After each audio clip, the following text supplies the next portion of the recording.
Testing one.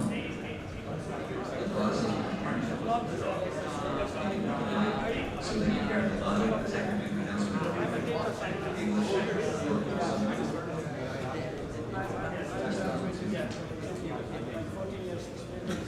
Testing one. Testing one.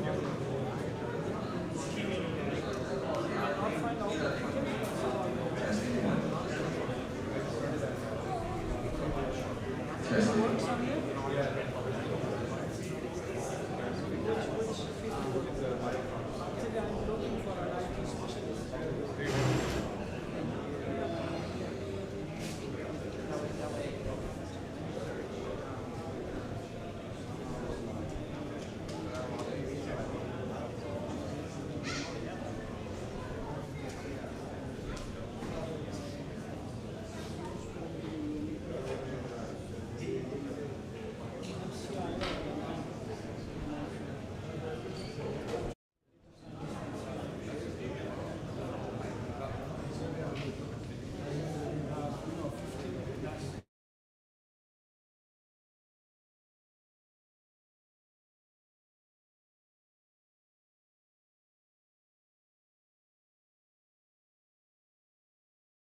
Salawat. Allahumma salli ala Muhammadin wa ali Muhammad. For recitation of the Holy Quran, please welcome Brother Zohair Hussaini with a loud salawat. Allahumma salli ala Muhammadin wa ala Muhammad.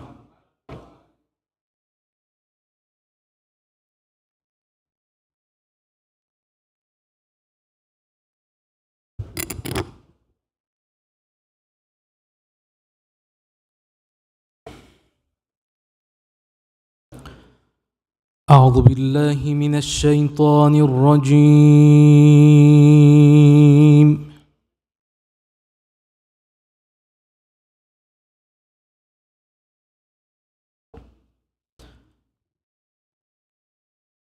بسم الله الرحمن الرحيم.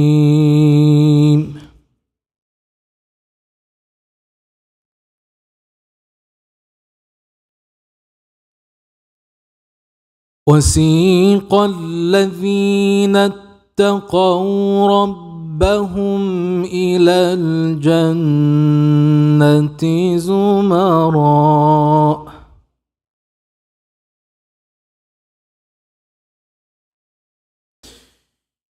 حتى إذا جاءوها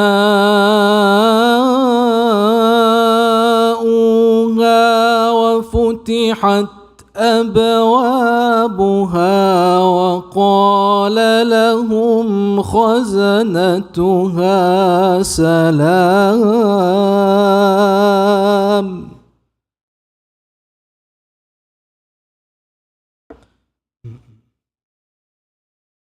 وقال لهم خزنتها سلام عليكم طبتم فادخلوها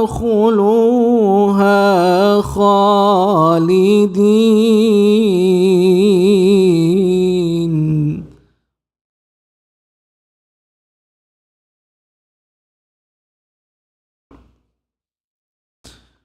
وقالوا الحمد لله الذي صدقنا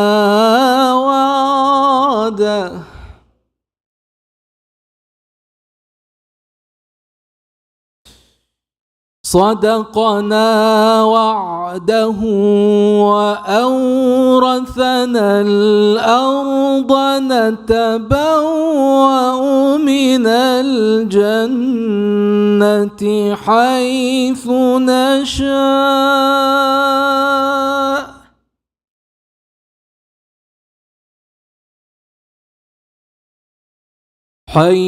نشاء فنعم أجر العاملين.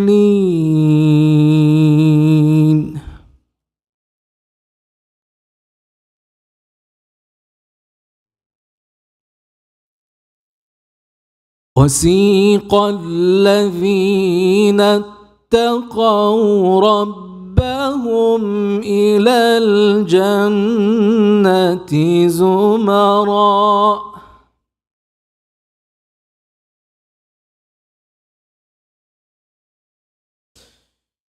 حتى إذا جاءوها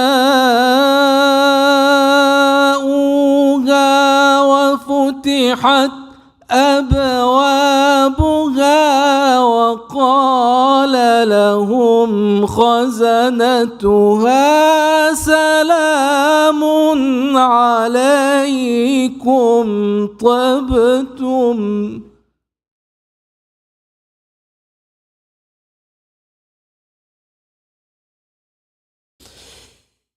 سلام عليكم طبتم فادخلوها خالدين وقالوا الحمد لله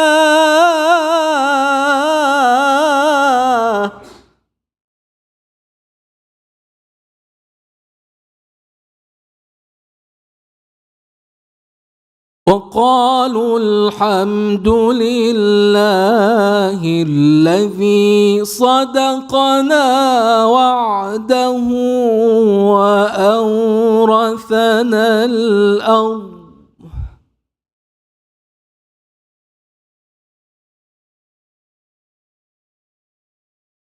صدقنا وعده وأورثنا الأرض نتبوأ من الجنة حيث نشاء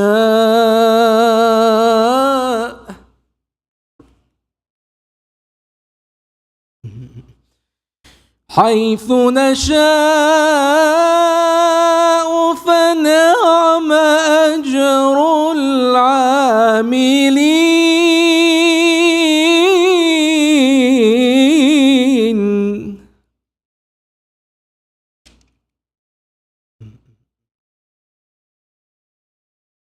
وترى الملائكة حافين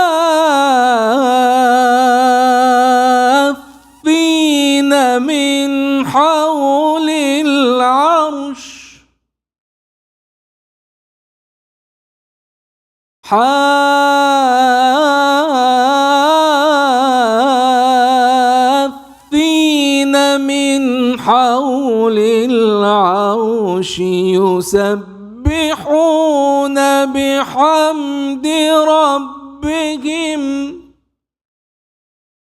وقضي بينهم بالحق وقيل الحمد لله رب العالمين. صدق الله العلي العظيم. اللهم صل وسلم وزد وبارك على رسول الله وآله الأطهار، على رسول الله وآله الأطهار. صل على محمد وآل محمد.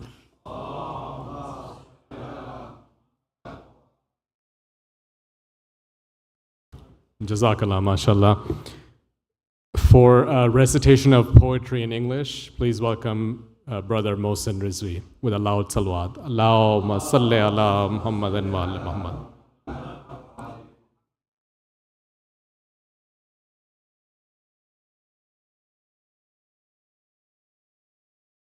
Assalamu alaikum. Salawat.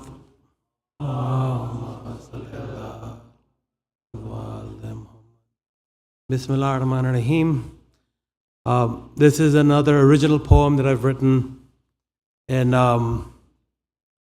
there's a lot of different titles that Prophet Muhammad sallallahu alaihi wasallam carried in his life.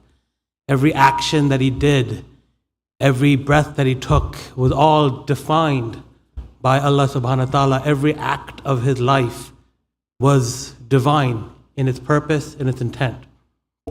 And with all of his actions, it earned him certain titles. And every title reflects some way that he served all of humankind and mankind through propagating Allah subhanahu wa ta'ala's purpose and intent to guide us. And this is one of his titles that he carries. Salawat.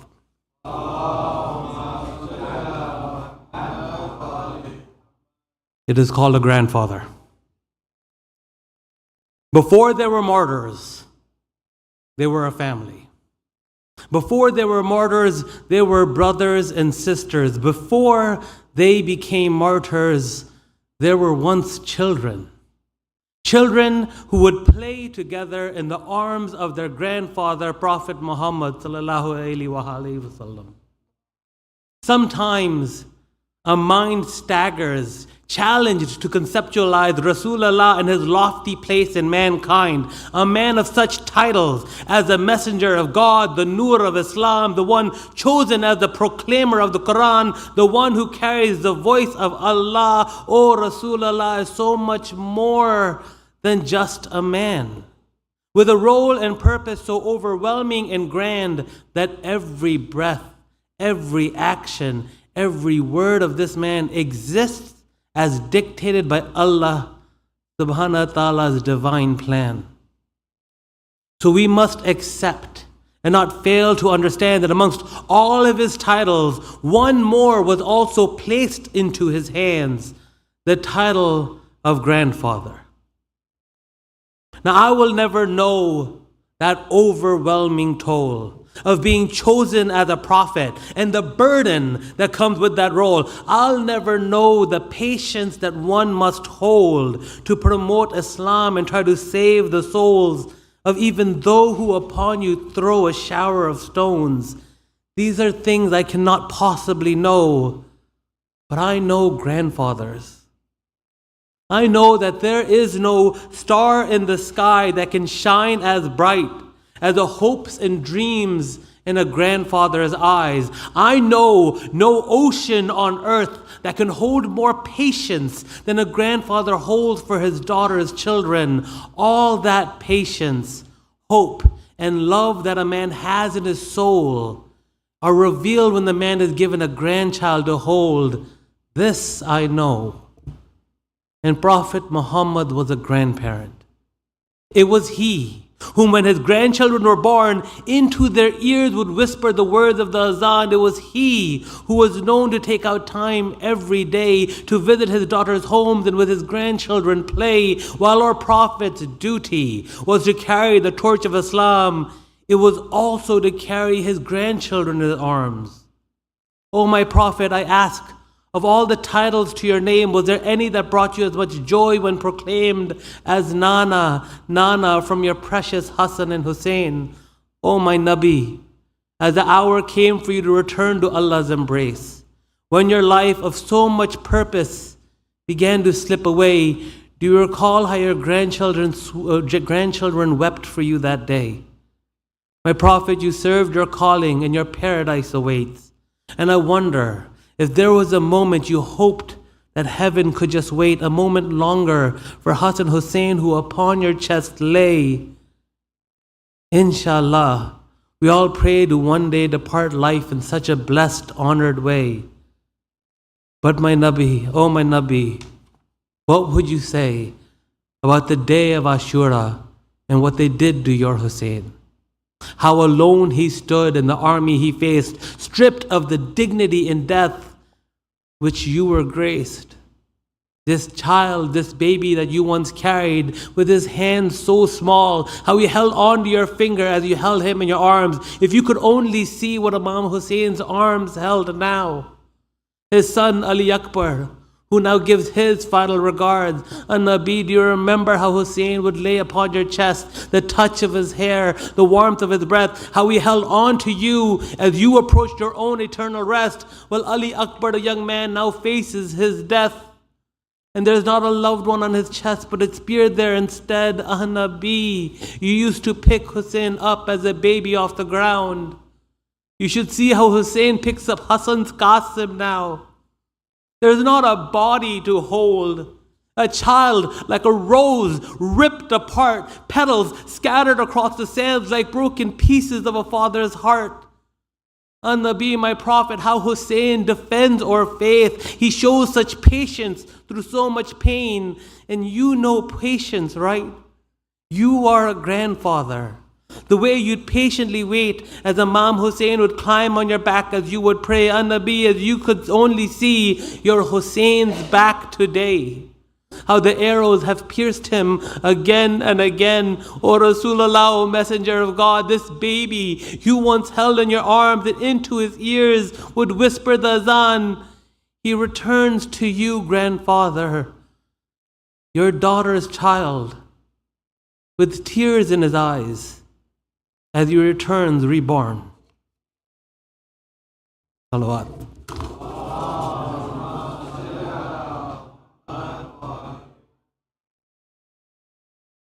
MashaAllah, Mohsen, thank you. Our next reciter for English poetry is Brother Hassan Kazim. Please welcome him with salawat. Allahumma salli ala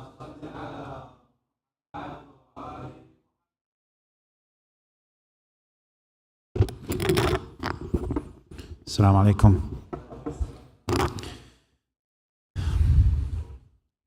This poem is dedicated to the Ansar of Imam Hussein, his companions, who we don't talk a lot about, but they were not ma'sumin. They were like many of us here. And at their time, they represented the mu'mineen of their time. And I wanted to dedicate this poem to them. It's a poem by Nuri Sardar that is entitled Remember Your Servant. Sallu ala Muhammad wa ali Muhammad.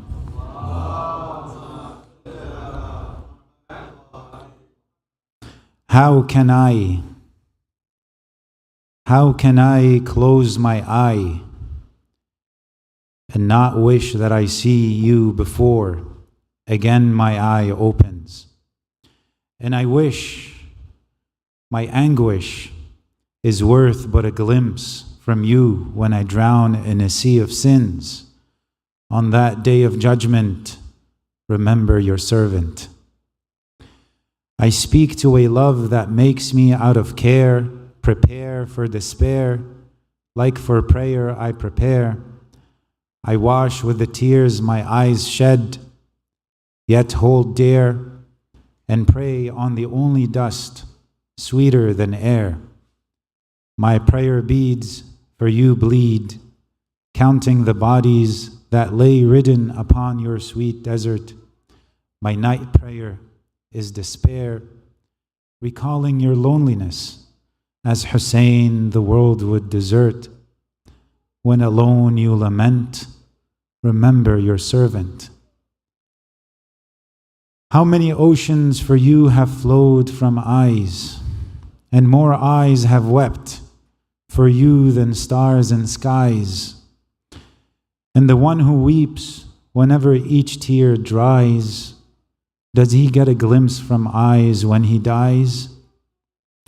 Does he get a glimpse from your eyes when he dies? When buried like a seed, he awaits the light of your face, which allows him to blossom all alone, dust and bone. There's no pleasure in hereafter if you do not greet him. To become triumphant, remember your servant. They call Ashura a day. It's not a day. 24 hours, yet it makes the year sway. It was not the day that would make Wahab stay. Wahab is a companion of Imam Hussein, a Christian companion. It was not the day that would make Wahab stay. Like Wahab, Master, you can't keep me away. If you'd said to home, head, I'd reply, oh Master, what is home when you are a stranger? And I swear, my mother, like Wahab's mother, would throw my severed head back to Shimr. Found in a land distant, remember your servant. I know that between us sits 1,000 years, but I know what transcends time, and it is my tears. When you call Zuhair and Burair, my soul hears. My pen is my sword and my words are my spears. O Master, I falter every day thinking that the love of my Master will save me. But I write day and night as it makes my soul bleed, knowing I can't lift your tragedy. When my sins they present, remember your servant. I see John when through the veils of time I peek. I'm proud to have you whilst race makes others weak. Like John when I die and can no longer speak. Oh, my Master, place your cheek upon my cheek.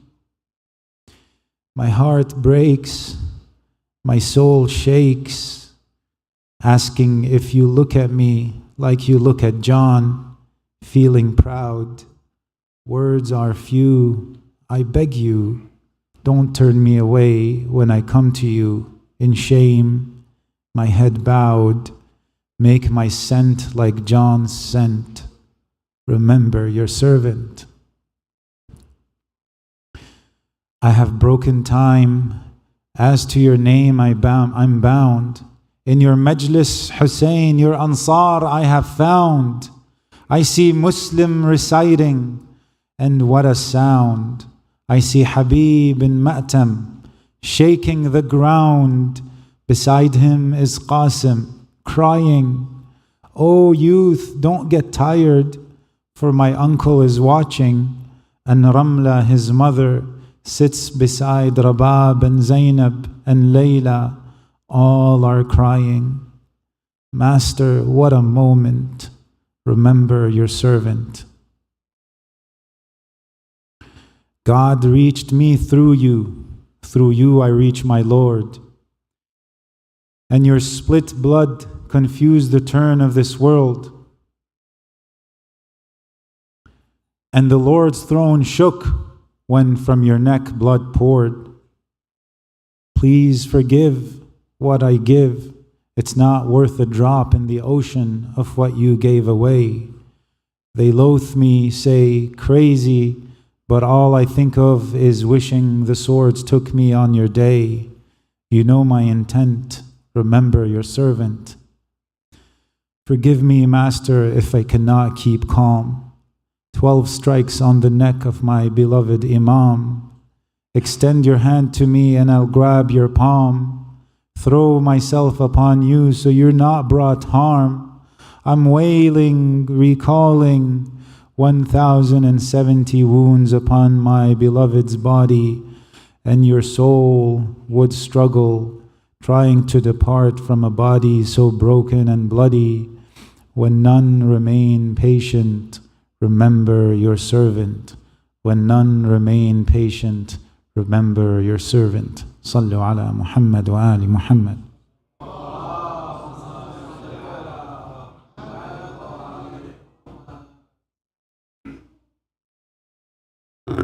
Jazakallah. So as a reminder, our daily program for this first series of majalis starts immediately after Namaz-e-Maghribain. We have 2 simultaneous majalises taking place, one in Urdu across the hall recited by our guest scholar Sheikh Mukhtar Faizi, and the other in English in this hall recited by our esteemed guest scholar Dr. Ali Al-Hilli.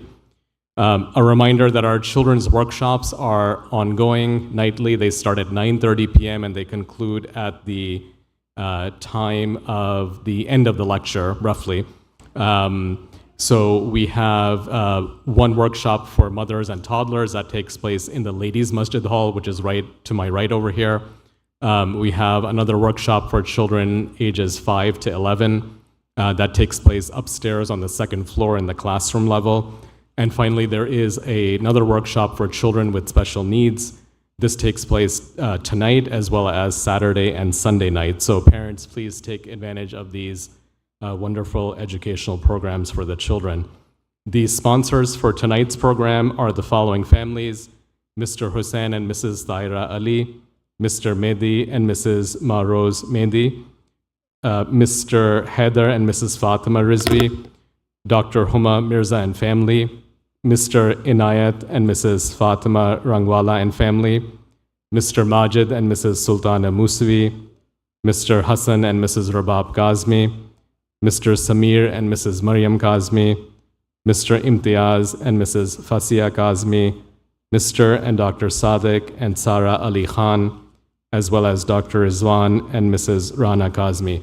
Let us recite Surah Fatiha for the marhumin of the sponsors, as well as for all of our marhumin, and for those who have no one to recite Fatiha for them. Surah Fatiha.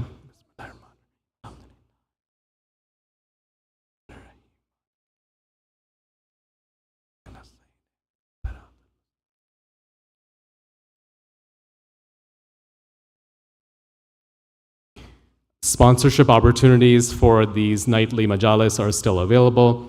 If anyone is interested in sponsoring to earn the great sawab of sponsoring these majlises, please see Brother Shahriar Haider, Brother Adil Nathani, or myself in the men's section.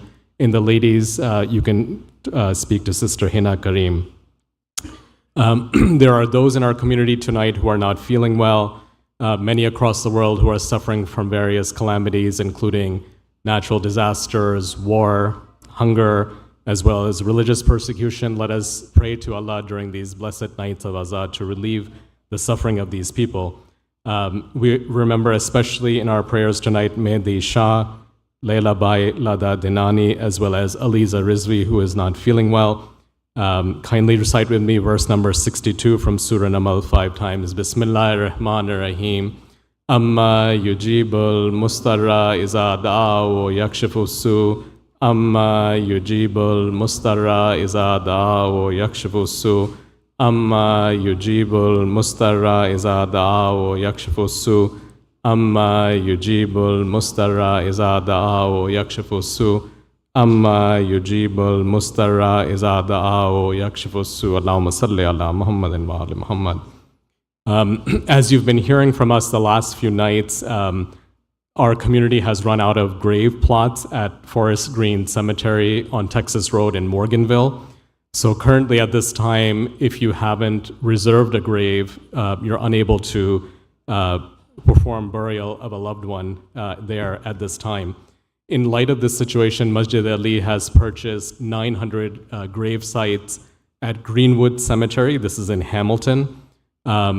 This section of the cemetery is called Wadi-e-Hussein, and there's graves there for immediate sale. The cost of these graves is $1,400 per grave. The price of these graves is likely going to go up in 2025, so we urge all community members to please reserve these graves. This is an urgent need for all of our families. For further information on this, you can speak to our team outside at the reception desk. They can help you get signed up. And any questions regarding our funeral services, you can speak to Brother Murtaza Alidina. One other announcement: on Sunday, July 14th, we'll have our annual blood donation drive. This will take place from 10 a.m. to 4 p.m. You do have to register for this blood drive, so we look forward to seeing you all on Sunday to donate blood. This is not only very helpful to the community and the local blood banks and hospitals, but it's a great way to honor the legacy of Imam Hussein alayhi salam as well as the Shohada of Karbala. Just a few quick housekeeping reminders. Keeping the safety of the children in mind, we remind parents respectfully to please keep your children with you throughout the duration of the program, and please know their whereabouts at all times. And we humbly ask all the attendees to please cooperate with our volunteers for parking outside as well as inside during the program. We thank you for your anticipated cooperation. And finally, you all know that we're blessed with our wonderful full-time Islamic school, Sadiq School. We have a dedicated staff there of teachers who teach not only the core curriculum, but also the Islamic curriculum as well. Registration for the next academic year has started. We have an early childhood education program for children 2.5 to 5 years of age. This is taught in like Montessori style. And then we have the elementary program is also open for registration for September, covering kindergarten up to 4th grade. There's also a summer camp that's ongoing right now for the next few weeks, so there's a lot of activity going on there. Please come and visit the school. We'd love to show you around. We can give you a tour so you can learn more about the school. You can always get information from our website, sadiqschool.org. There is a table outside, again, where you can gather more information on the school and about all the essential services that Masjid-e-Ali provides throughout the year. Without any further delay, it is now my distinct honor to request our guest alim, Dr. Ali Al-Hilli, to address tonight's gathering. Please greet him with salawat. Allahumma salli ala Muhammadin wa ala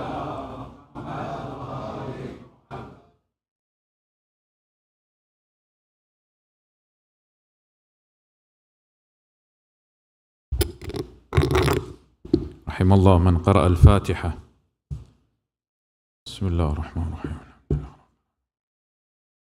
إياك نعبد وإياك نستعين.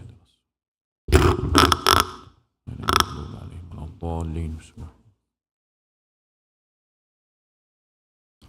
بسم الله الرحمن الرحيم الحمد لله الأول بلا أول كان قبله والآخر بلا آخر يكون بعده الذي قصرت عن رؤيته أبصار الناظرين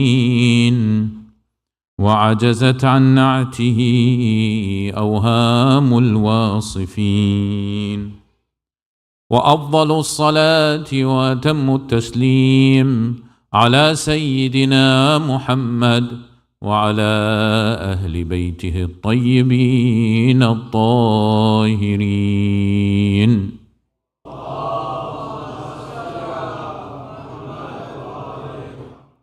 السلام عليك يا أبا عبد الله وعلى الأرواح التي حلت بفنائك وأناخت برحلك.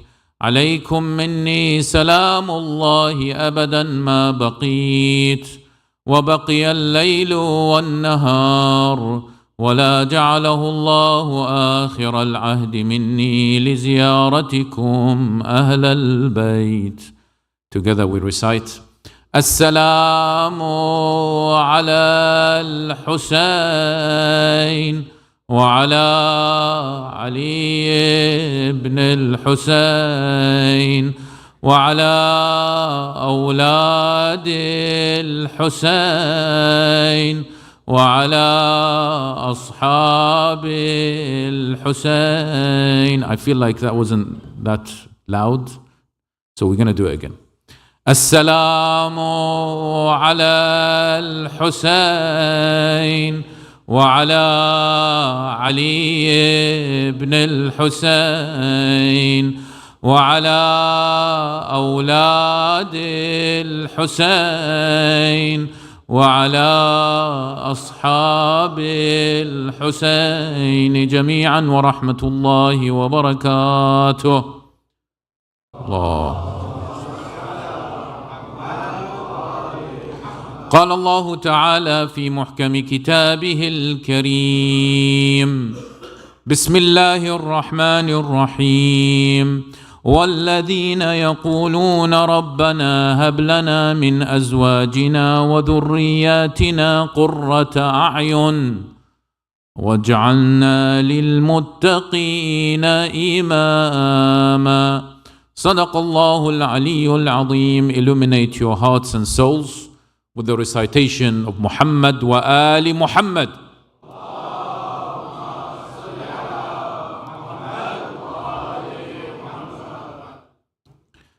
My dear sisters and brothers, Assalamu alaikum wa rahmatullahi ta'ala wa barakatuh.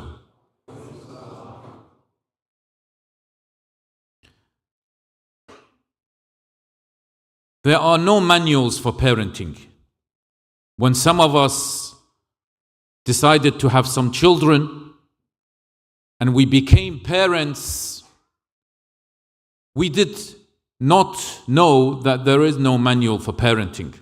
We thought that this is a job that we can do and we can handle. However, as we've seen in different communities, and you might have experienced as a parent, and if you're not, then inshallah in the future, parenting can be challenging. But of course, we've got to remember that there is no such thing as a perfect parent. Sometimes we might compare ourselves with others. Sometimes when we see individuals, we see certain children, and we say, wow, what an amazing parents these particular children have. And we compare with ourselves and we say, why is my kid not the same as this particular child? Of course, that's not a healthy comparison because every family is different. They live in a different environment, different circumstances. But there is something that we can be reassured with, my dear brothers and sisters, is that we can only try our best and leave the rest to Allah subhanahu wa ta'ala. Why? Because we do not own our children. It's the same as what we said yesterday. We do not own our money. Our money belongs to God. And that's why if we have some extra money, we've got to give it to those who are in need. Help those who are in need. Now, when it comes to children, many of us stress about parenting. When I go to different communities, this is one of the most fundamental things that people keep on asking. How do we parent? With what's going on with LGBT, what's going on in schools, the challenges, the salah is not very good. We stress a lot, and that stress contributes to us not really knowing how to handle our children well. So it's vital, at the start of this talk, I say this, that we can only try our best with parenting and leave the rest, do tawakkul as we talked about, leave the rest to Allah subhanahu wa ta'ala, because we do not own our children. Our children belongs to God. And at the end, when you say, oh Allah, I am trying my best, here, take care of them. This is the approach that we all should take, and not confuse ourselves with how the West is providing us with solutions into parenting. But what we must do is make sure that we're following the teachings of the Ahlul Bayt and the Quran. Now, when you examine the Holy Quran and see the issue of parenting, I've got a theory about this, and I would like to share it with you. When you look at the child-parent relationship in the Quran, if we examine the verses of the Holy Quran that Allah subhanahu wa ta'ala talks about the child to the parent, you find that in chapter 17, verse 23, Allah subhanahu wa ta'ala, can I ask people to come forward? Because there are people coming out. Sallu ala Muhammad wa ali Muhammad.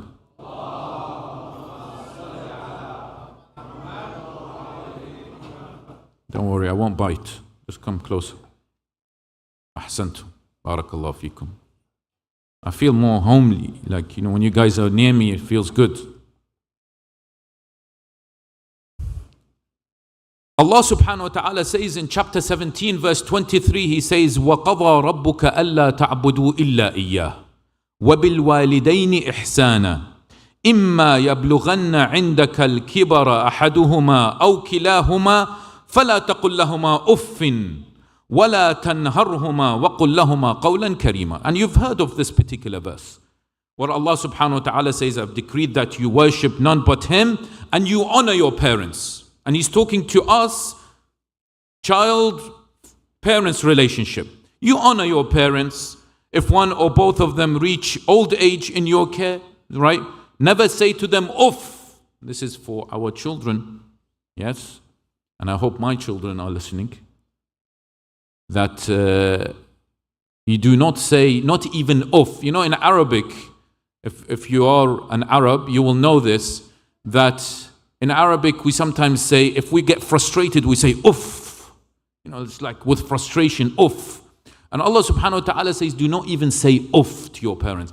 And why old age is because, of course, when they get older, things will become more complicated. They might say certain things that might sound inappropriate, and even so, Allah subhanahu wa ta'ala says, don't even say uff to them.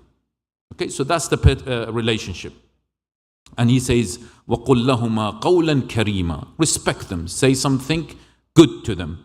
In chapter 46, verse 17, this is an interesting story of a child-parent situation, where Allah subhanahu wa ta'ala says, وَالَّذِي قَالِ لِوَالِدَيْهِ أُفٍّ لَكُمَا. Now this time, this particular child said this to his parents. He said uff to his parents. Yeah? أَتَعِدَانَنِي أَنْ أُخْرِجَ وَقَدْ خَلَتِ الْقُرُونُ مِنْ قَبْلِ. He said that, do you promise me that I will be brought forth? You saying Islam, Allah, I will come to the hereafter. I will reappear in the hereafter. وَهُمَا يَسْتَغِيثَانِ. But I haven't really seen evidence of that. How am I supposed to know that I will reappear in the hereafter? He's questioning his parents. وَهُمَا يَسْتَغِيثَانِ اللَّهِ. They continuously call to Allah subhanahu wa ta'ala. These parents pray, say, oh Allah, my child is going astray. Oh Allah, my child is going astray. And he's saying, well, you keep on telling me there is a God, there is these things. But then they seem to lose it. وَهُمَا يَسْتَغِيثَانِ اللَّهِ. And then they say, وَيْلَكَ آمِن إِنَّ وَعْدَ اللَّهِ حَقٌّ. The parents sort of, come on, believe in God. إِنَّ وَعْدَ اللَّهِ حَقٌّ. فَيَقُولُ مَا هَذَا إِلَّا أَسَاطِيرُ الْأَوَّلِينَ. All this is the sayings of those before you. It's just sayings. All right. So there is that disrespect of that particular child and his tone towards his parents. And you see the frustration of the parents towards that particular child.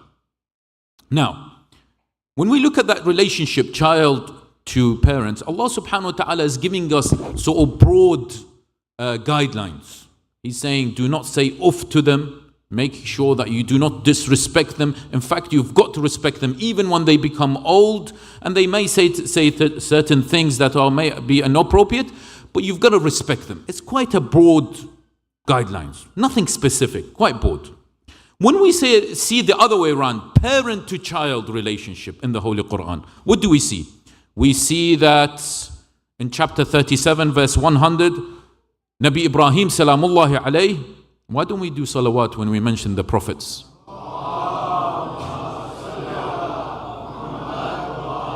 They're also infallible, and maybe we should from now on. When we mention any prophet, we should do a salawat. Sallu ala Muhammad wa ali Muhammad.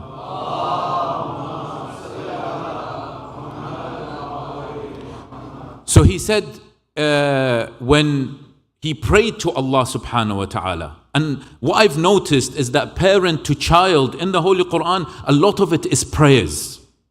A lot of it is dua. So what did Ibrahim do? A dua for Allah subhanahu wa ta'ala to give him a child, and that was Ismail. Rabbi habli min as-salihin. Oh Allah, grant me a child that will be among the righteous. So that's a dua.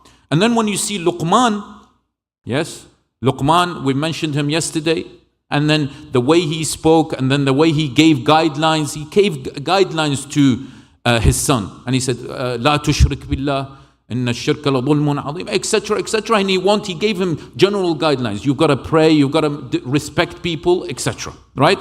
And there is a verse in the Holy Quran, 25:74, in the first verse where we mentioned, where Allah subhanahu wa ta'ala says, وَالَّذِينَ يَقُولُونَ. And this is a dua as well, for us parents to our children. And how many of us actually say this dua? وَالَّذِينَ يَقُولُونَ رَبَّنَا هَبْ لَنَا مِنْ أَزْوَاجِنَا وَذُرِّيَّاتِنَا قُرَّةَ أَعْيُنٍ وَاجْعَلْنَا لِلْمُتَّقِينَ إِمَامًا.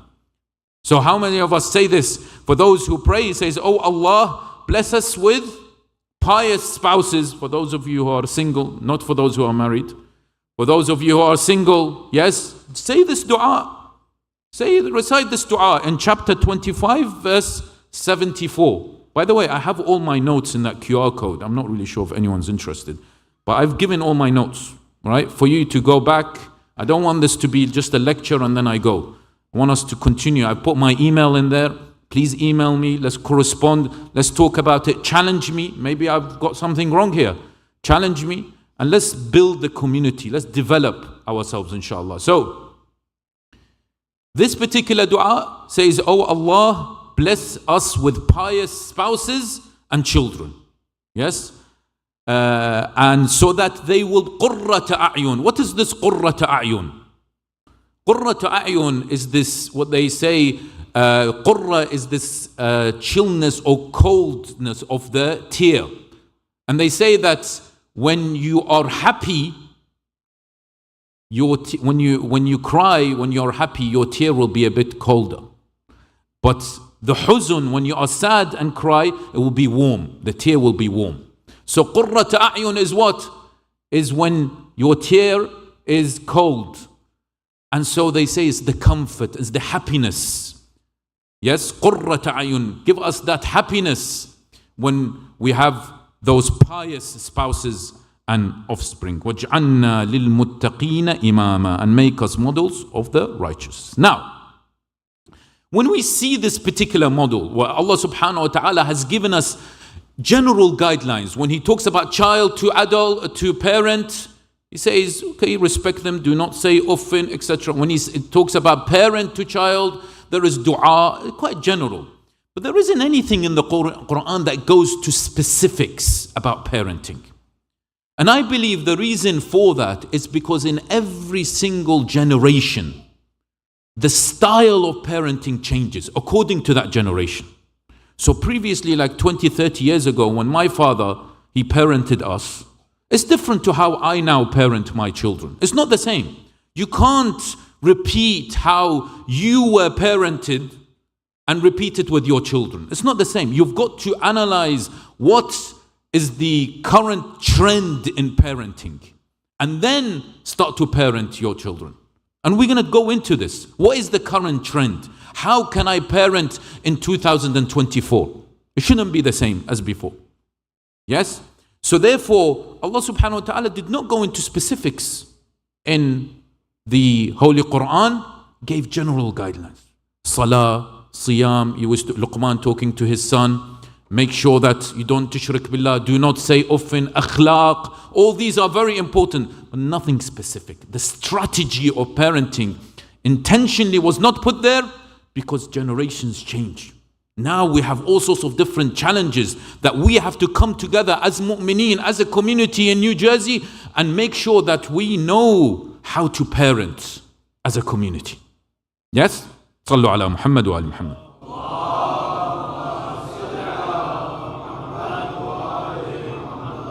Which pious individual from the back goes and gets me some water? One of you. Barakallahu feekum. Ahsantum. So, we go back to our good old friend, Afdal. Yes? And so far, we've looked at different areas of Afdal's life. We've dug into his heart. We've looked at his thoughts, how to make sure that he observes his thought, he manages his thought. We looked at Afdal's making sure that his mental health is looked after. And we looked at different aspects of Afdal's life. Now, today, we will look at Afdal and his relationship with his children. His son is a teenager. He notices that his son's salah is quite quick. He prays his son. Ahsantum. Salawat for the two boys.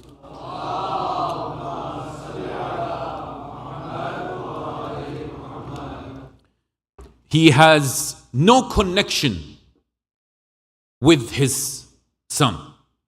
He doesn't even know what his son is doing while he has his mobile phone, which particular social media platforms he engages with, and he doesn't really have much control over that. And there's always conflicts between him and his son. Now, if you're planning to go to sleep until the end of the majlis, just let me tell you this, then go to sleep. It's all about connection. If you want to be a good parent right now in 2024, it's all about connecting with your child. It's all about having that relationship, that strong relationship, that you know what's happening in their life, what they're thinking, what's their mentality, etc. And having that warm relationship with them and connecting continuously with them. Not just connecting by talking, but actually connecting as best friends. And there's so much studies that have been done all around the world to emphasize this particular point. Now, unfortunately, many of our children are not connected with us, but they're connected with what? With technology. Yeah, with all the Xboxes and with the children. Yes, the Xboxes and all the PlayStations and all the social media and all the Netflixes and etc. Yes, they connected with technology, with all the games. They connected with technology and not much connected with the parents. Today, we want to reverse this. We want to make sure that we as parents connect to our children and reduce the connection to technology. And that's the aim of today's majlis. And the question here is, how do we connect with our children? Now, I'm going to go through some points, inshallah. The first point is that we've got to be conscious parents. What do I mean by that?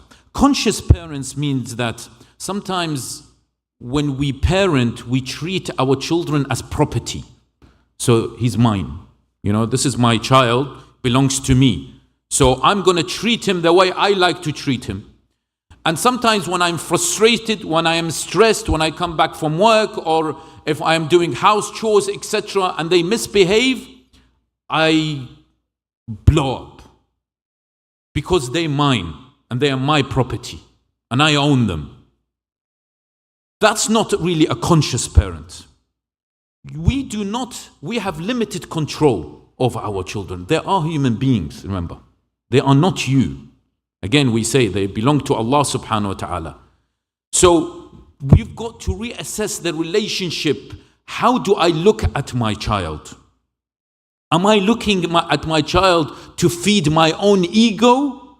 Or is it that I want to make sure that my child benefits from the world, benefits from spirituality, benefits from Islam, to grow to be this person that will be the soldier of Al-Mahdi salamullahi alayhi.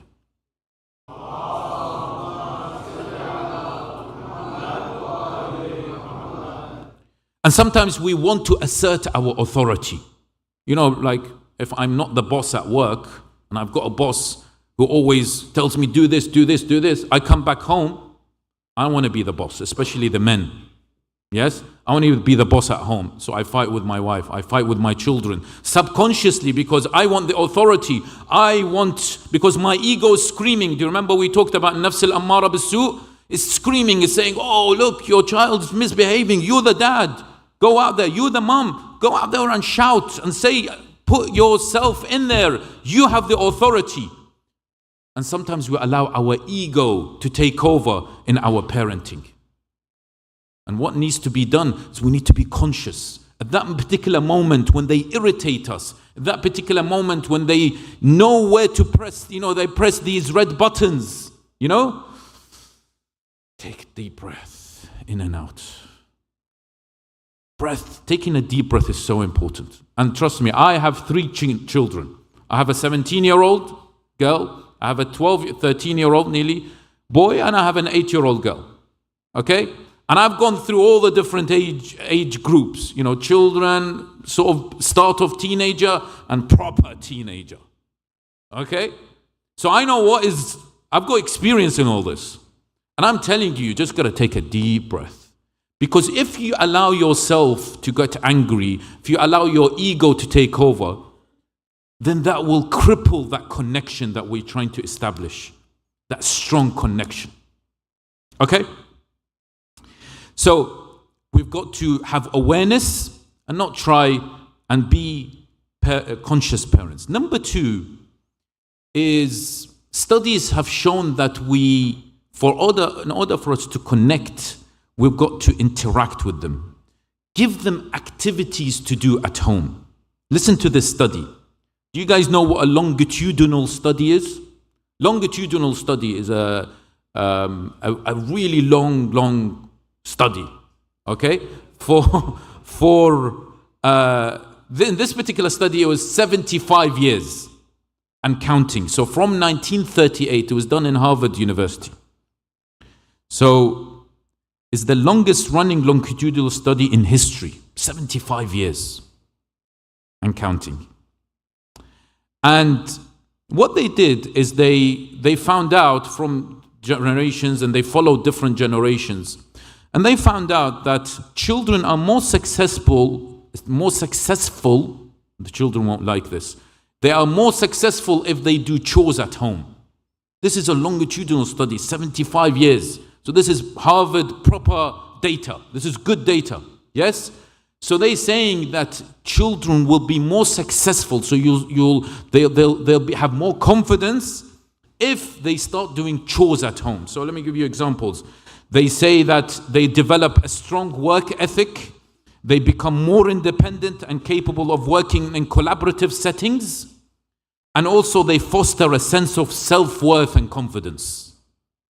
if you give them to do chores. So for example, when it comes to salah time, ask them to put out the sajjada.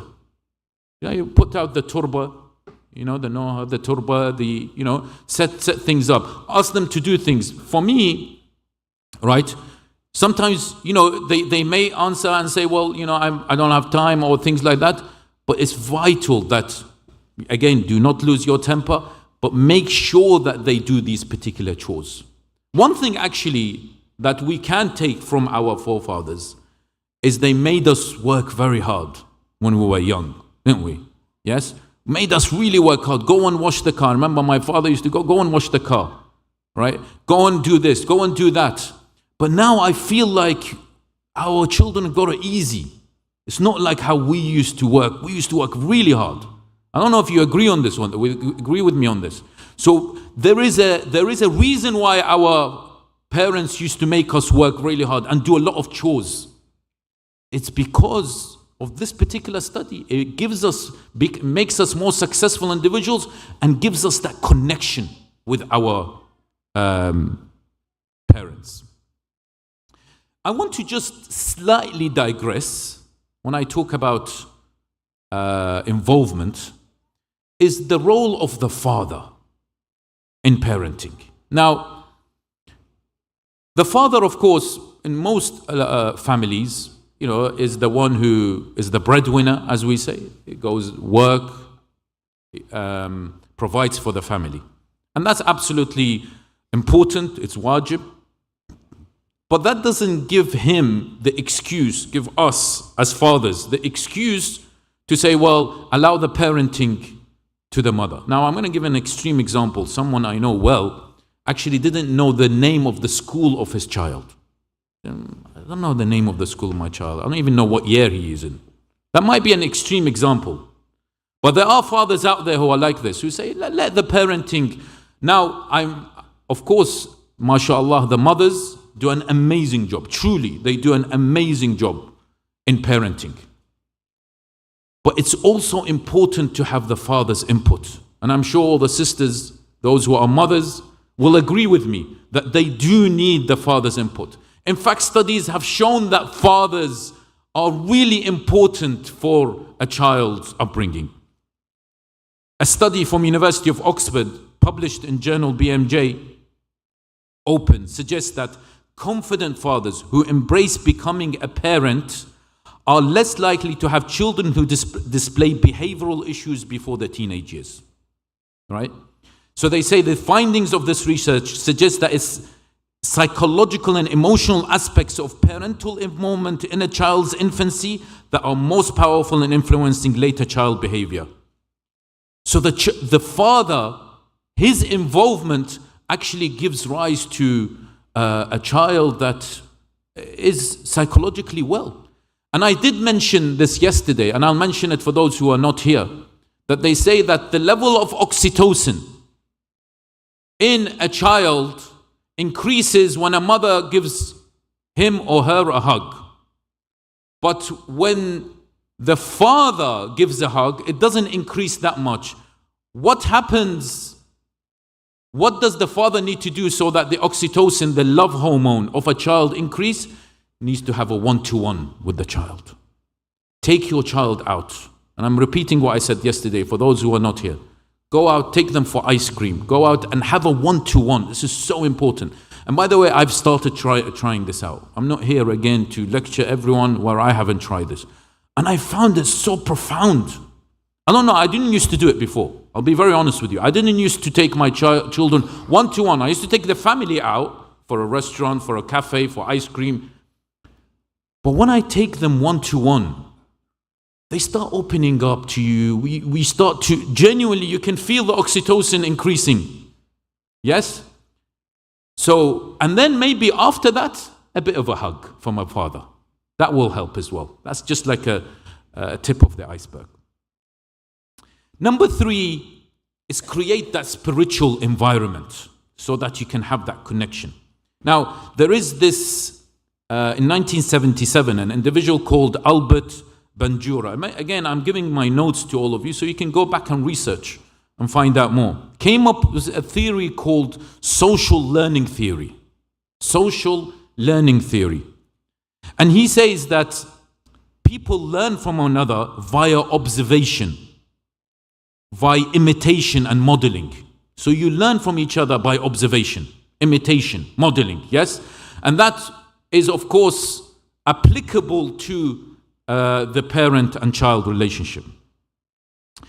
And if we were to apply to this in a household, listen to this. Says that if a child lives in a household that is always, there is criticism. The father criticizes the wife, the mother criticizes the father. There's always, and the father criticizes the children every time. What happens is the child will live with inferiority complex. Says if a child lives with constant overreaction in the household, shouting, fighting, etc., the child would live with lack of confidence or lack of tolerance. If a child lives with too much discipline, and some of us fall into that, there's too much discipline. They feel like they're in a prison. Yes? Child will take life very seriously, and if they fail, they will become depressed. If a child lives in a house with money being important, there's always this conversation about money, especially in front of children. I'm advice for the parents, if you're going to talk about money, don't talk about it in front of your children. Yes? Try to talk about it or fight about it just by yourselves. Yes? When they go to sleep. But don't talk about money in front of your children. If a child lives in a house with money being really important and always saying, oh, this is expensive, it's very important to talk to our children about not spending too much. We talked about it yesterday, excessively spending, etc. But that doesn't need to be always emphasized and emphasized about money and you've got to be a successful person. What's the definition of a success? Oh, father, success is I want you to build a business. I want you to earn. I spoke to an individual and he said, I've accomplished being a good parent. That's why he told this to me. He said, Alhamdulillah, I'm good at. And I said, what? And we said, what is this?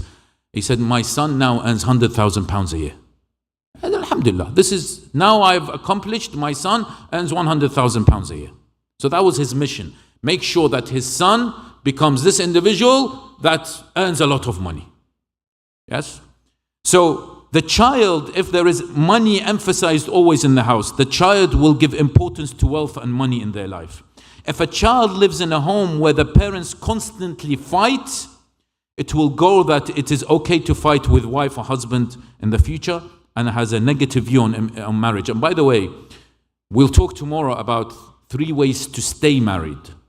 Okay? Because it seems like marriage, people are going towards lots of conflicts. So 3 ways to stay married. And in the UK, we have this, unfortunately, this pandemic of divorces and problems and conflicts between couples. So we'll address it tomorrow, and I think it's similar here. But when parents constantly fight, yes, it affects your children. And sometimes these particular children, and I've spoken to some, who've become now in their 30s, etc. They've seen that their parents constantly fight. They say, what's the point? I'm going to get married, and then I constantly fight with my wife, or the wife says, or the woman says, I constantly fight with my husband. What is the point? I'd rather stay single. And that is a catastrophic mentality if it is to be continued in our communities. Because if people do not get married, the Prophet says that will be fasad on this world, on this earth. Corruption if people do not get married. If a child lives, and so if we take all this and we say if a child lives in a spiritual environment, where the dhikr of Allah subhanahu wa ta'ala is always being, the dhikr of Allah subhanahu wa ta'ala is always being said, then the child, of course, will develop to have spirituality in their heart. Now, talking of spirituality, talking of bringing up children, I want to just slightly again digress and talk about Islamic schools. Because in the UK, we hardly have schools that are following the path of Ahlul Bayt, salamullahi alayhim.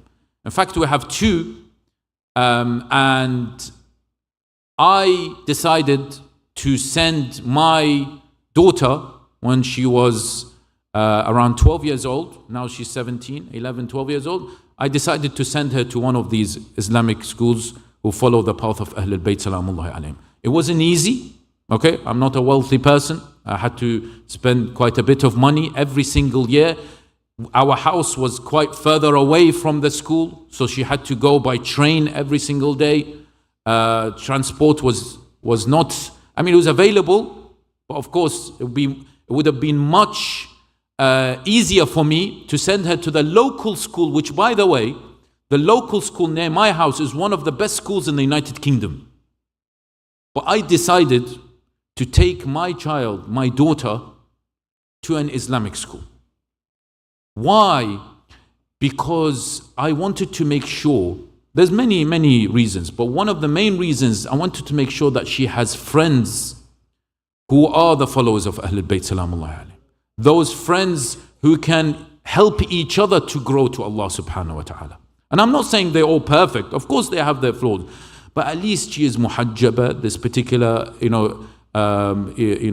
my daughter, and also her friends, etc. And they developed that particular relationship. Now she's graduated from that school.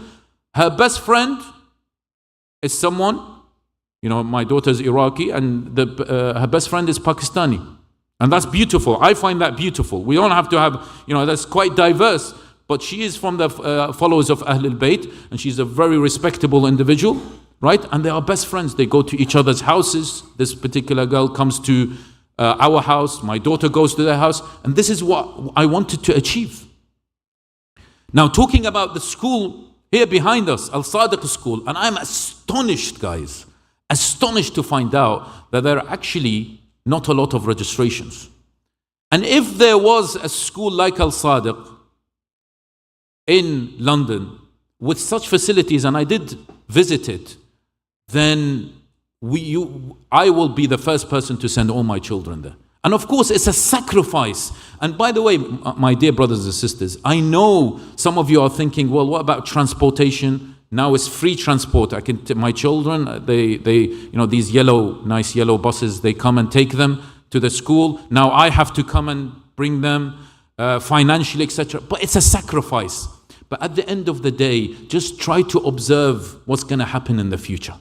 Inshallah, your niyyah is sincere. You want your children to have good friends, to be brought up in a spiritual environment, to be brought up with the teachings of Muhammad wa Ali Muhammad.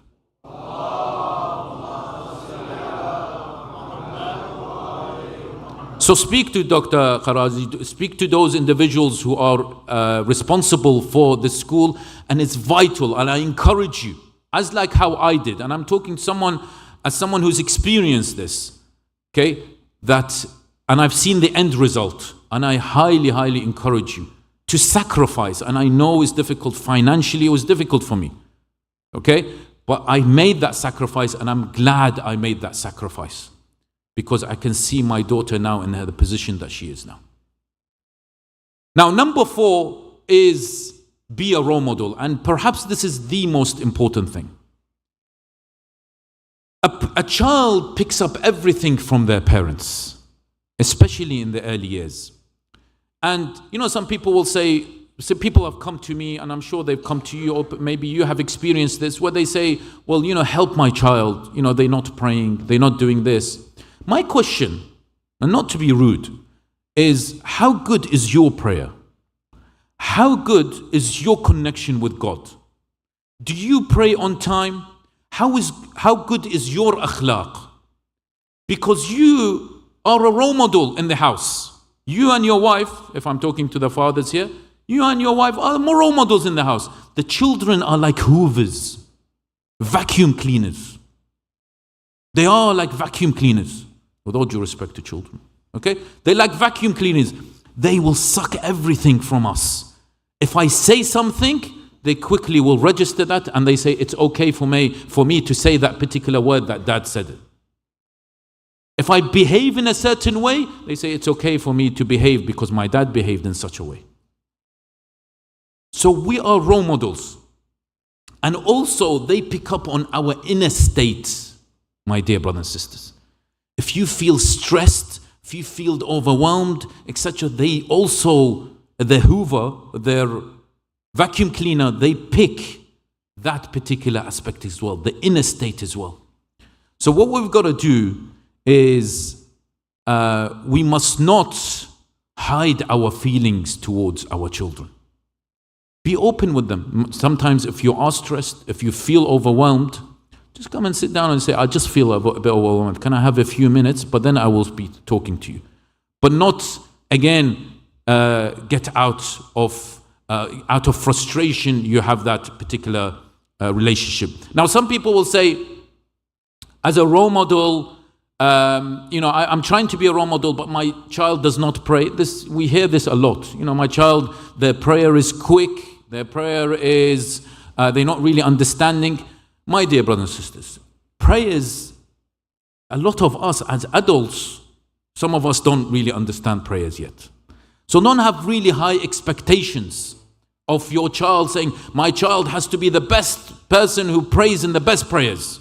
Wow, but come on, chill, as we say in London, right? It's not like that. It's a gradual process. They will eventually reach a stage where they are confident in their prayers, but it's vital that you continuously give them that warmth, that injection in the house, that spiritual injection, and that is your role. So we want to also make them love salah. Not like, come on, where is time for salah? Come downstairs right now. Why aren't you? God will throw you in hellfire. Some of us would do that. If you don't pray, you missed your prayers. Look at how God is going to punish you in Yawm al-Qiyamah. That time, by the way, some of the parents, old parents, used to do this before. Yes, they say, they will hit you, they will slap you, they will say, why, but that was that time. Now, these particular strategies do not work. By threatening to say, you're going to go to hellfire, that doesn't work, unfortunately. Yes, we've got to make sure that they love salah. And the main point here is that you need to examine your relationship with salah. Do you wake up for Salatul Fajr? Do you pray on time? And then how do you expect your child to wake up on time? So certain points, practical points, I'll go through them very quickly. I am so sorry that some of you have to sit down for so long. And I know you might have some back problems. It causes back issues. So I really appreciate that you guys are here in high numbers listening to me. I am no one, but may Allah bless you. And I am very sorry if I do take some more time. But inshallah, it's for the benefit of everyone. So some points, very quick points. Pray together at home. I know these are obvious stuff, but there are families who don't pray together. The father prays at one room, the mother prays in another room, and they expect everyone. At every salah, make sure you pray together. What I have done, and I'm giving you my experience not to tell you, look, I am the best, I have a lot of faults, but I want to share my experience with you. What I've recently done, which I have found useful, is between the two salah, when we as an all family come and pray together, if we're praying Salatul Maghrib and Isha together, where I lead, I stop, after Salatul Maghrib, I take a break, and I give a 1-minute story to my children. Something about life. Have that connection, use that time when they are sitting down in front of the Qibla, and start that relationship where you give a story. Don't give a lecture like we do. I stop myself to give a lecture, right? But give a story. There's lots of really nice stories out there. Something that they can be motivated. And my 8-year-old is actually always looks forward to these stories. Say, Baba, are we going to have that 1 minute? I say, yes. So she comes and prays with us. And of course, it's not wajib for her, but she comes and prays for us. Allow one of them to do the adhan, iqamah.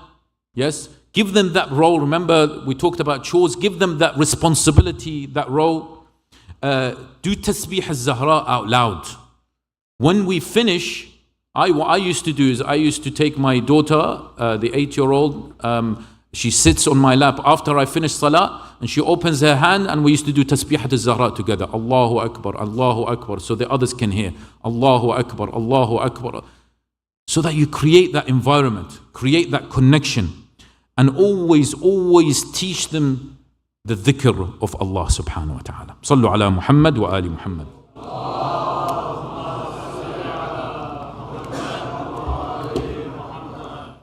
Now, we've talked about connection and how can we connect with our children. Now I'm going to start moving towards something else, a different connection. The world of social media, the world of technology connection. Because it is a challenge. I won't say it's a problem, but I will say it's a challenge for us as parents in order how we're going to monitor the connection with our children. Now what I'm going to do is something very unusual. I can see some tired faces, so I want with a salawat everyone to get up and then sit down again. Sallu ala Muhammad wa ali Muhammad.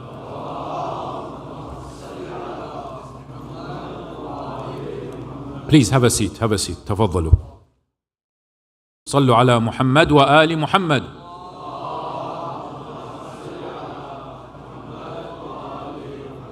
I think that feels a bit better, doesn't it?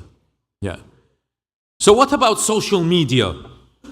Let me give you some statistics so that we start off this discussion. Inshallah, it won't take long.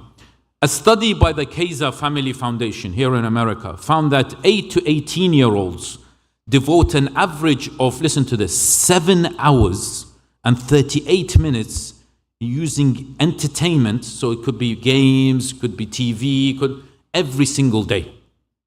Average of 7 hours and 38 minutes, which translates to more than 53 hours per week.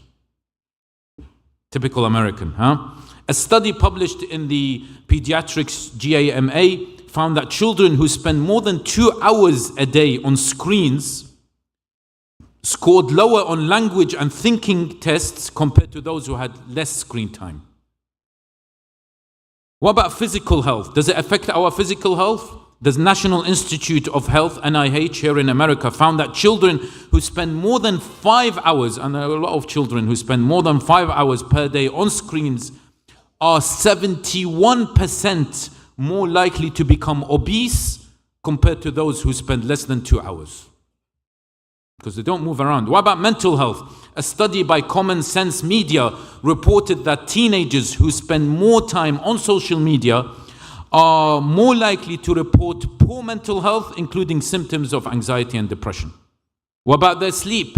The National Sleep Foundation found that 60% of children aged 6 to 17 years sleep with an electronic device in their bedroom. Can you believe this? 60% of 6 to 17-year-olds, they sleep with an electronic device in their bedroom, which negatively impacts their sleep quality. And the problem is, my dear brothers and sisters, what the statistics show that mostly the teenagers don't even realize that there is a problem. Common Sense Media reports that says only 25% of teenagers think that social media has mostly negative effects. Only 25%. So 75% don't really think there is anything wrong with social media. And that's why they continuously use it and use it. And so this is a striking data that where they took this brain scans of those who use technology a lot and those who are addicted to drugs, such as alcohol, cocaine, heroin, marijuana, meth, and ketamine. And they found that there is similar white matter changes. You know, you've got the gray and white matter. There is similar white matter changes in the brain scans of people addicted to those particular drugs and those people who are what? Addicted to technology. So when you are addicted to technology, it is the same as you're taking all these very harmful drugs. Imagine your children, you say, yeah, my child is fine. Yeah, he's playing some games, he's playing lots of on social media. Alhamdulillah, he's not, he or she are not taking drugs, but actually the brain is being affected in the same. This is, of course, when it becomes an addiction, not just when They use a bit of social media, and we'll explain more. This is when it becomes an addiction. Now, let's talk a bit, and I hope our children also listen to this, but this is very important for our parents, that social media platforms, majority in America of under 30s, they use three main social media platforms. They use Snapchat, TikTok, and Instagram.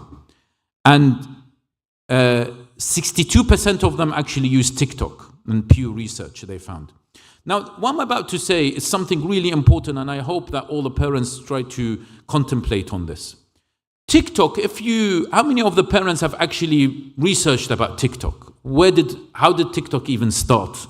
We allow our children, once I gave a youth workshop, and I found, there was many of the youth, and one of the children was sitting down, he was 12 years old, and he said, yeah, I have access to TikTok 24 hours a day. And he said, before I sleep, I check all the TikTok. And there are lots of children out there. And in fact, I asked all the children, they were around 50, 60 teenagers, around teenager age, 12 plus. 98% of them had social media accounts. Okay? So this is in our communities, by the way, the followers of Ahlul Bayt. Now, TikTok was originally in China called Douyin, D-O-U-I-N. And it still exists, Douyin. And Douyin was established in China in 2016. But listen to this.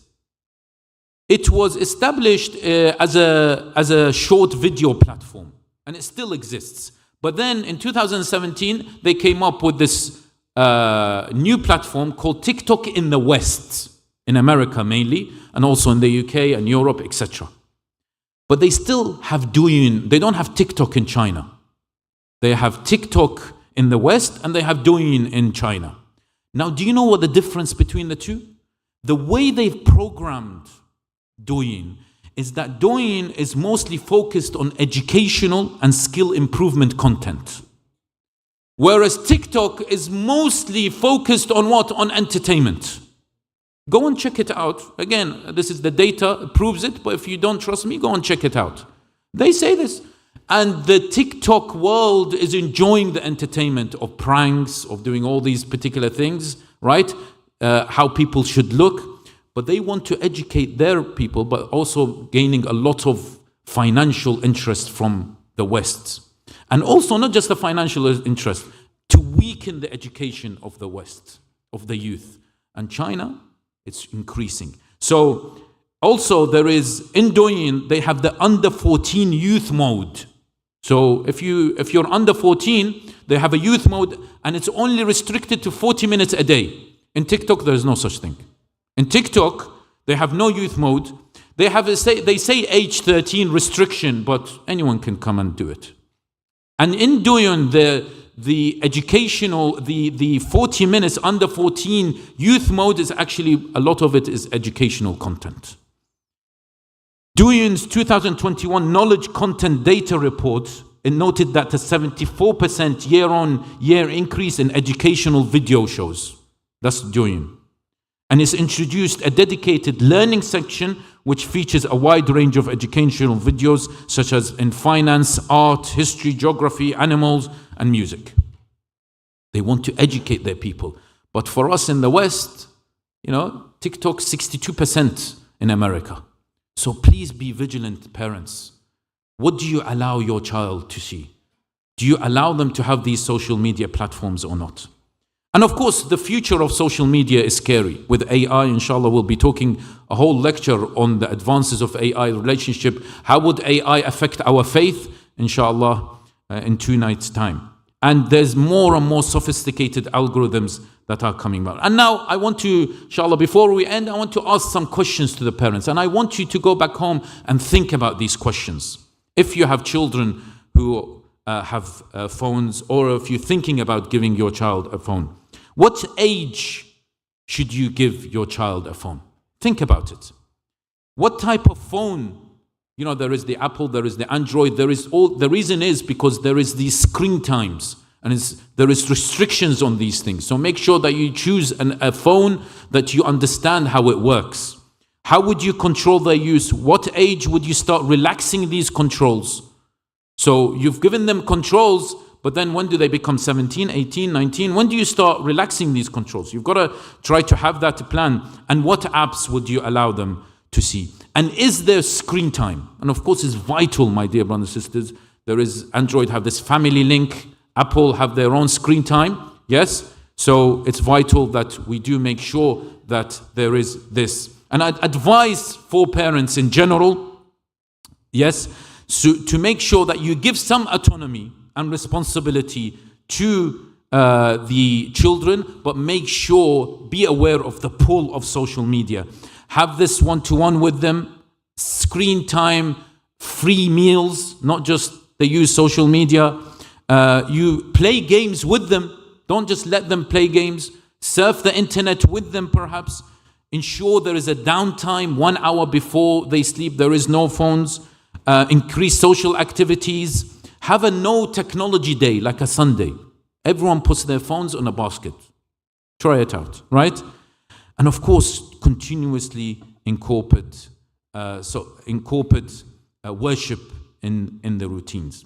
Now, when it comes to parenting, my dear brothers and sisters, and when we look at the time of Karbala, we take these particular role models. There were parents at the time of Karbala, truly, and I want you to go back and revise this and look at those particular parents who sent their children to fight in the battle of Karbala. And there were lots of sacrifices, especially from mothers.